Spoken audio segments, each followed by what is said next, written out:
बात ही कैसे हो आप सब लोग। आई होप आप सब ठीक होंगे। आज की वीडियो में हम लोग कुछ इम्पॉर्टेंट टॉपिक्स के ऊपर बात करने वाले हैं, जिसका आप लोगों को थंबनेल पर जिक्र दिख ही गया होगा कि कौन कौन सी चीज़ों के ऊपर आज हम बात करेंगे। ठीक है, फर्स्ट ऑफ ऑल तो सब ठीक हो ना, अपनी प्रिपरेशन आप अच्छे से कर रहे हो, चाहे रेगुलर वाले बच्चे हैं, चाहे CTB वाले बच्चे हैं, चाहे 2024 में एग्ज़ाम देने वाले बच्चे हैं। आई होप सबकी स्टडी अच्छे से चल रही होगी। नहीं भी चल रही तो थोड़ा फोकस रखो। ओके, जो आप लोगों की अभी ये एज है ना, उसके अंदर डिस्ट्रैक्शंस बहुत होती हैं। मतलब कि बहुत सारे मोमेंट्स ऐसे आएंगे जब हमारा मन जो है ना पढ़ाई करने का नहीं करेगा, हमारा मन इधर उधर भागता है कि हाँ मोबाइल चला लें, गेम खेल लें, या फिर दोस्तों के साथ आवारागर्दी करें। मतलब बहुत सारी चीज़ें होती हैं, है ना। मुझे अलग अलग डिफ्रेंशिएट करने की ज़रूरत नहीं होगी, वो आप लोगों को भी पता है कि कौन सी चीज़ें डिस्ट्रैक्ट करती हैं। तो उन चीज़ों को भी करिए, मना नहीं करूँगी मैं कि उनको बिल्कुल छोड़ दीजिए, करिए, बट पढ़ाई के साथ कॉम्प्रोमाइज़ नहीं करना है। Education is must. ओके, पढ़ाई करना सबसे ज़्यादा ज़रूरी है, और जो चीज़ें आप कर रहे हैं वो साथ साथ करते रहिए, क्योंकि जो टाइम है ना वो दोबारा नहीं आता है बच्चे। जब भी अभी आप 12th में हो, चाहे 10th में हो, 11th में हो, कॉलेज में हो, ये टाइम दोबारा नहीं आएगा। फिर आज से 4-5 साल बाद आप लोग सोचेंगे कि हाँ हम लोग अगर ये चीज़ अभी पढ़ लेते तो बहुत अच्छी चीज़ होती, क्योंकि बहुत लोग ऐसे रियलाइज़ होता है उनको, और फिर बाद में आप लोगों को भी होगा। तो इससे अच्छा है कि जो टाइम अभी मिला हुआ है उसमें वो टाइम वाली चीज़ें भी ज़रूर करें। ठीक है, घूमना फिरना भी करें, मस्ती मजाक भी करें, दोस्त भी बनाएं, सब चीज़ें करनी है, लेकिन एजुकेशन को भी करना है, इग्नोर नहीं करना है। ठीक है, ओके। तो सारी चीज़ें करते हुए हम लोग सब साथ साथ करते हुए ही अपनी लाइफ को एंजॉय करेंगे और एजुकेशन पर भी ध्यान देंगे। ठीक है, चलो अब चलते हैं फर्स्ट डाउट की ओर, जो कि लिखा हुआ था।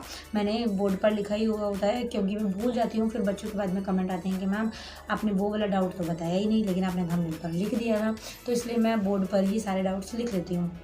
फर्स्ट ऑफ ऑल बच्चे जो हैं वो ये क्वेश्चन कर रहे हैं कि मैम कंपार्टमेंट का पेपर जो है वो हार्ड आएगा या इजी आएगा, या फिर इसके अलावा मैम CTP का जो भी हम एग्ज़ाम देंगे और जो 2023 में जो एग्ज़ाम हुए मार्च वाले, क्या उसमें कुछ कंपैरिजन रहेगा? क्या वो एग्ज़ाम आप लोग के बहुत ज़्यादा हार्ड रहेंगे या बहुत ज़्यादा इजी रहेंगे? एक मिनट।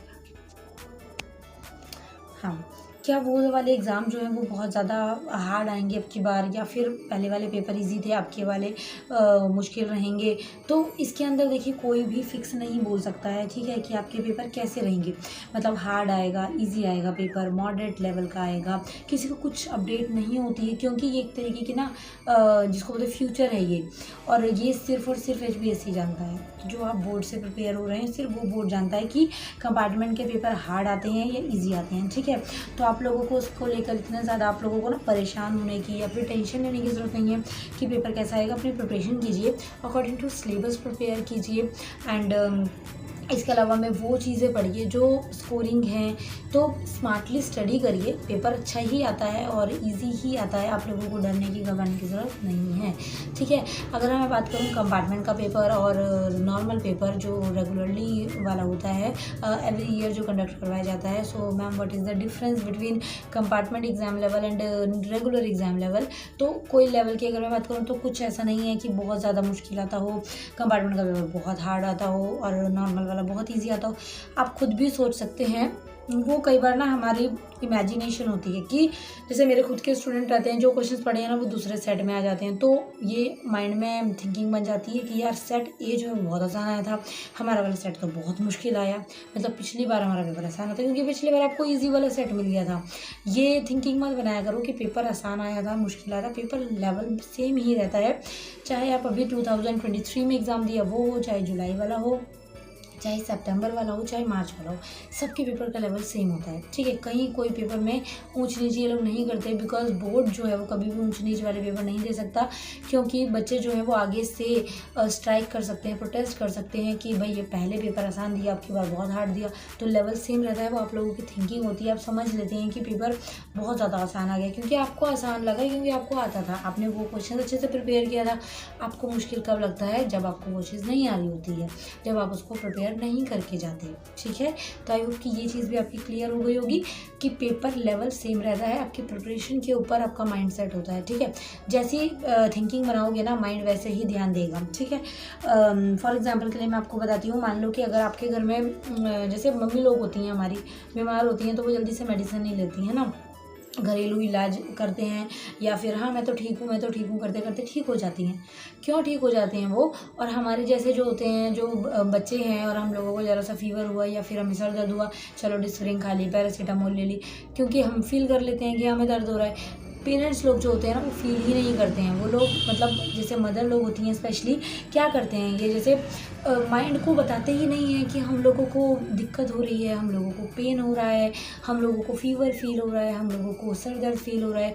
जब माइंड को नहीं पता लगता ना, तो ऑटोमेटिकली वो चीज़ फील नहीं होती, वो चीज़ जल्दी ठीक हो जाती है। तो अपने माइंड को कंट्रोल करना सीख लो बस, कि हाँ हम लोगों को मतलब कि माइंड हमारा इस तरीके का हो कि हाँ ये चीज़ आसान है, हम कर लेंगे, ये चीज़ ईजी है, हम सीख लेंगे। इस तरीके की चीज़ें होनी चाहिए, ठीक है। पहले ही दिमाग को मत बता दिया करो कि ये बहुत बड़ी चीज़ है, हम नहीं कर सकते।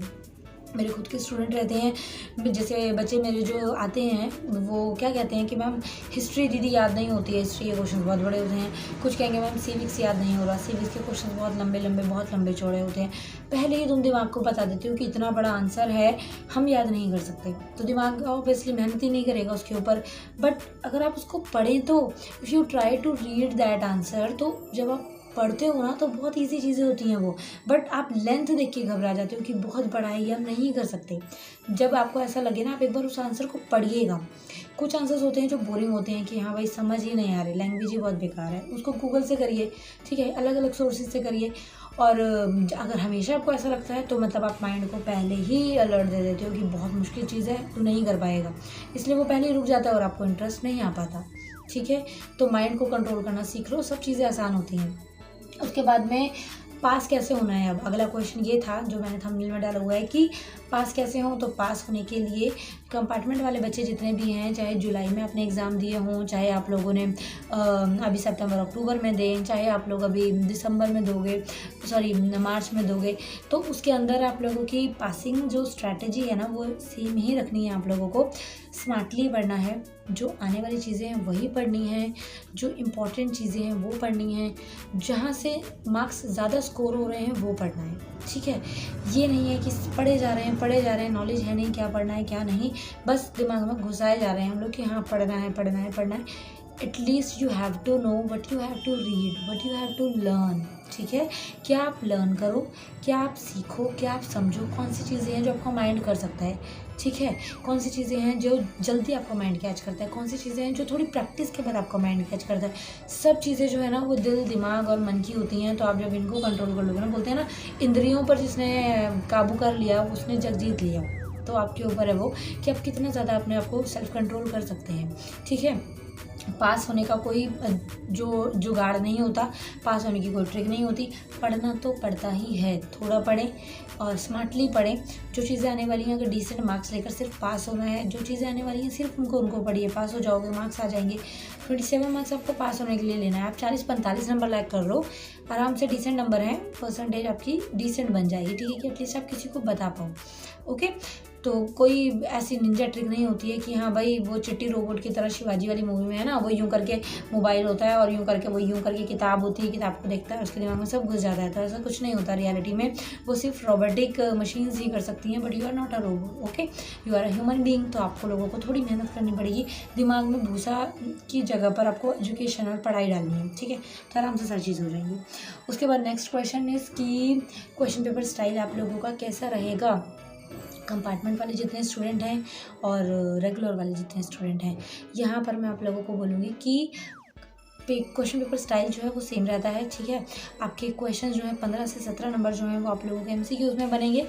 उसके अलावा में आप लोगों के लॉन्ग क्वेश्चन जो हैं वो 3 से 4 रहते हैं, 2-2, 3-3 नंबर वाले बाकी बीच में रहते हैं, ठीक है। 15 से 20 क्वेश्चन आपके MCQs बनते हैं, जिसके अंदर you will see MCQs, true false, fill ups and इसके अलावा में ऑप्शन वाले क्वेश्चन तो रहते हैं, 1 वर्ड आंसर्स भी रहते हैं, ठीक है।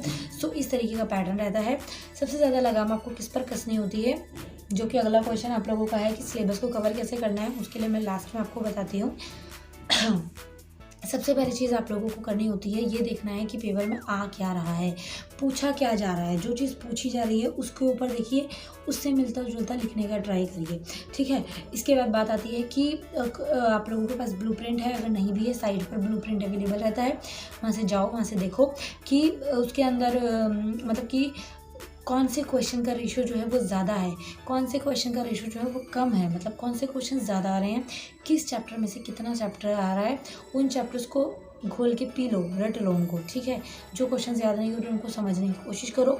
और जो बच्चे डरते हैं ना कि मैम हमें बना के लिखना नहीं आता, मैम इतने बड़े बड़े आंसर्स होते हैं, हम लिख नहीं पाते, हम याद नहीं कर पाते, मतलब फर्स्ट थिंग इज़, देखो सबसे पहली चीज़ आप लोगों का ना तरीका क्या होना चाहिए।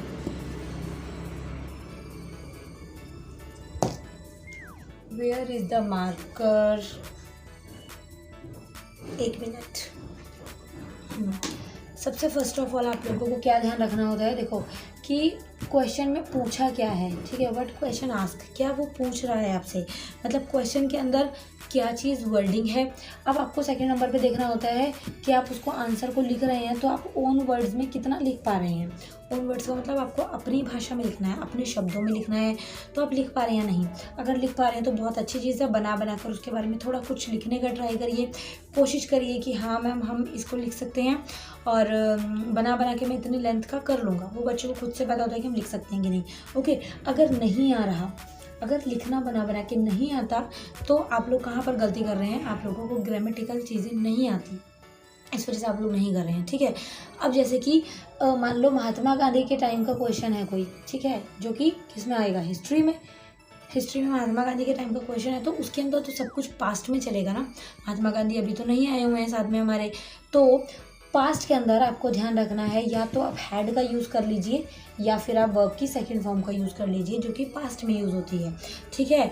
जैसे कि उन्होंने बहुत सारी लड़ाइयाँ लड़ी, ठीक है, या महात्मा गांधी ने बहुत सारे मूवमेंट चलाए, महात्मा गांधी ने बहुत सारी लड़ाइयाँ लड़ी, तो हम इसके लिए क्या बोल सकते हैं, महात्मा गांधी फॉट। अब यहाँ पर ना सो मैनी फाइट्स, ये क्यों, अब यहाँ पर अटकते कहाँ पर हो तुम लोग पता है, क्योंकि अवादों को तो लड़ाई का मतलब ही नहीं पता होगा, लड़ने का मतलब फाइट होता है, ठीक है। अवादों को वर्ब की फर्स्ट सेकंड फॉर्म ही नहीं पता होगी कि फाइट का फॉट होता है। तो ये चीज़ें किससे क्लियर होती है, ये ग्रामर से क्लियर होती हैं, टेंसेस और वर्ब से क्लियर होती हैं, जो कि आप मेरी प्लेलिस्ट में जाएंगे ना इंग्लिश सीखने की, उनके अंदर मैंने वर्ब और टेंसेस के रूल्स करवाए हुए हैं, बेसिक तरीके से करवाए हैं, उनको थोड़ा थोड़ा करने की कोशिश कीजिए। पहले आप वो वाले क्वेश्चन करने का ट्राई कीजिए, बना के लिखने का। देखो हिंदी तो सबको आती है, हिंदी में बनाना आता होगा कि हाँ हिंदी में ये चीज़ें हैं, चलो लिख लेंगे। इंग्लिश में बनाने में दिक्कत रहती है ना। तो हिस्ट्री के क्वेश्चन ऑब्वियसली पास्ट में होंगे, पास्ट में सेकेंड फॉर्म यूज़ होती है। हिंदी में लाइन सोचो, जैसे मैंने अभी लाइन सोची, महात्मा गांधी ने बहुत सारी लड़ाइयाँ लड़ी, वो एक बहुत अच्छे और बहुत नेक इंसान थे, वो बहुत ज़्यादा दूसरों को मोटिवेट करते थे, है ना। तो सब कुछ थे में चल रहा है या फिर सेकंड फॉर्म में चल रहा है, मतलब कि पास्ट में चल रहा है, तो सेकंड फॉर्म आती है पास्ट में। They motivated so many people of their village, ठीक है, ऑफ हिज विलेज। बीच में हेल्पिंग वर्ब का कोई लेना देना नहीं होता, बस सिर्फ टेंस वाली वर्ब ठीक रखो, टीचर नंबर दे देता है अगर सेंटेंस के अंदर कुछ लाइन बन रही है, सेंस बन रहा है, ओके। अगर तुम उल्टा सीधा लिख दोगे ना तो कोई नंबर नहीं मिलेगा। अब जैसे कि अगर मान लो इसी लाइन के अंदर तुम लोग यहाँ पर लाइन में लिख दो कि Mahatma Gandhi is fighting so many fight, तो यहाँ पर इज फाइटिंग का मतलब ना क्या हुआ कि रहे हैं, महात्मा गांधी बहुत सारी लड़ाइयाँ लड़ रहे हैं। तो रहे हैं का मतलब अभी लड़ रहे हैं क्या, नहीं, पास्ट में लड़ रहे थे ना वो। तो यहाँ फिर आप यहाँ पर वॉज लगा सकते हो, लड़ रहे थे हो जाएगा तो ये फिर कॉन्टिन्यूस, अभी नहीं लड़ रहे, वो पास्ट की बात थी, हो गई है वो चीज़, तो वहाँ सेकंड फॉर्म लगेगी, ठीक है। ऐसे ही कोई है इंग्लिश का, जैसे बच्चे बोलते हैं कि मैम इंग्लिश में नहीं बना पाते, इंग्लिश के अंदर कोई स्टोरी है, जैसे कि एक स्टोरी जैसे भोली वाली स्टोरी है, ठीक है, 10th में 12th में मुझे नहीं ध्यान, ऐसे ध्यान नहीं आता, बट माइंड में रहती हैं जब क्वेश्चन करवाती हूँ। तो भोली वाली स्टोरी के अंदर वो क्या थी, एक जिसको बोलते हैं कि थोड़ा सा उसके फेस पर दाग वगैरह थे, थोड़ी सी वो अब नॉर्मल टाइप थी, है ना, वो ज़्यादा पढ़ाई लिखाई नहीं करी हुई थी। तो इसके अंदर हम लोग देखो, मैं हिंदी में जो बोल रही हूँ लास्ट में क्या आ रहा है, पढ़ती थी, नहीं करती थी, स्कूल नहीं जाती थी, उसके पेरेंट्स उसको स्कूल नहीं भेजते थे, सब में थे आ रहा है ना, मतलब इसमें भी पास्ट में चल रहा है, तो यहाँ पर भी सेकंड फॉर्म लगेगी, ठीक है। इस तरीके से आप लोग हिंदी सोचा करें लाइन, और इंग्लिश बनाने की कोशिश करा करें। नहीं भी आता कोई बात नहीं, थोड़ा सा मैं अभी हेल्थ मेरी ठीक हो जाए, प्रॉपर हो जाए, तो मैं आप लोगों को ना लाइव क्लासेस लेंगे, उसमें हम बना कर लिखने की प्रैक्टिस करेंगे। कंडीशन इज़ कि आप लोगों को क्या करना है, आप लोगों को मेरी प्लेलिस्ट जो है उनमें जाना है, वहाँ से वर्ब्स आपको दिख जाएंगी, उनको याद करना है, प्लस में टेंस के रूल्स, ठीक है। टेंस के रूल्स में आपको सारे पढ़ने की ज़रूरत नहीं है, सिर्फ सिंपल प्रेजेंट देखो क्या आता है जिसमें ता तेती लग रहा है, सिंपल पास्ट में क्या आता है जिसमें या था ये लग रहे हैं, रहे हैं मतलब इज MRING, वॉज वर्ब आएगा रहे थे में, ठीक है। इस तरीके से बस इतना पढ़ना है। देखो आलस आएगा, मुझे पता है, बहुत ज़्यादा बर्डन भी लगेगा और ये भी लगेगा कि हम तो मैम ये पढ़ नहीं सकते, बहुत मुश्किल चीज़ है, लेकिन एक बार पढ़ लोगे ना लाइफ टाइम काम आएगा। 30-35 प्लस भी हो जाओगे ना, और ये हैबिट जितना आप अभी करके मेंटेन कर लोगे और डेवलप होती रहेंगी ये, क्योंकि अभी सीखोगे, बना बना के लिखना आता रहेगा आता रहेगा आता रहेगा, बहुत ईजिली तरीके से आप कर लोगे ये, ठीक है ना। तो एक तरीके से मैं आपको एडवाइस कर रही हूँ, बहुत अच्छा तरीका है ये, बस करने का ट्राई करो, हो जाएगा, ठीक है बच्चा। नेक्स्ट वीडियो में मिलते हैं। गला पूरी तरीके से थक चुका है और 15 मिनट की वीडियो ऑलरेडी बन चुकी है। फर्स्ट टाइम अगर आप आए हो चैनल पर और आपको वीडियो अच्छी लगी हो, पसंद आई हो, तो चैनल को सब्सक्राइब कर देना, बेल आइकन को प्रेस कर देना, और साथ साथ जो भी डाउट हो, कुछ आपको लगता है कि हाँ मैम ये चीज़ हमें नहीं आती है, सो कमेंट सेक्शन में कमेंट करना। टेलीग्राम, इंस्टाग्राम सब पर आप मैसेजेस कर सकते हैं, पूछ सकते हैं। Okay, thank you so much for watching, bye bye.